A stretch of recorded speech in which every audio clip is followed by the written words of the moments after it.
মহিলাটার উপর এইরকম নারকীয় ঘটনা ঘটা হয়েছে, একে তীব্র ভাষায় ঘৃণা করছে। যদি নীতিশ কুমারের কথা বলেন, উনি তো পল্টুরাম, পাল্টি হয়। উনি তো বাবা পাল্টে ফেলেছেন। এখন বাবা বিজেপিকে বলেছে মুসলিম নিধন, তার বোরখাকে টেনে ধরা, এই ভারতবর্ষের কৃষ্টি কালচার এটা আমদানি করতে চাইছে। কে কি পড়বে, কে কি খাবে, কে কিভাবে চলবে, সেটা নীতিশ কুমার বা বিজেপি নির্ধারণ করতে পারে না, সেটা ভারতবর্ষের গণতন্ত্র নির্ধারণ করবে। আমি যে বোনটার ওপর বা যে মহিলাটার ওপর এইরকম নারকীয় ঘটনা ঘটা হয়েছে, আমি একজন ভারতবর্ষের নাগরিক হিসাবে একে তীব্র ভাষায় ঘৃণা করছি।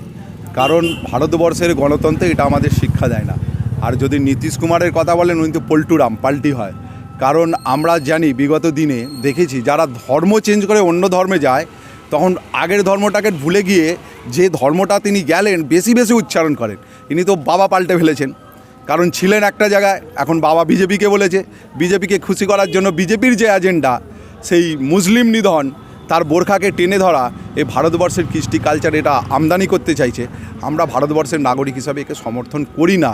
কারণ নীতিশ কুমার হয়তো ভুলে গেছে, এই ভারতবর্ষের মাটিতেই উচ্চারিত হয়েছিল নানা ভাষা, নানা পদ, নানা পরিধান, বিবিধের মাঝে দেখো মিলন মহান। কে কি পড়বে, কে কি খাবে, কে কিভাবে চলবে, সেটা নীতিশ কুমার বা বিজেপি নির্ধারণ করতে পারে না, সেটা ভারতবর্ষের গণতন্ত্র নির্ধারণ করবে। সেই জন্যে ভারতবর্ষের গণতন্ত্রকে এরা লুণ্ঠিত করছে। তার জন্যই আমাদের তীব্র ধিক্কার আমাদের থাকবে।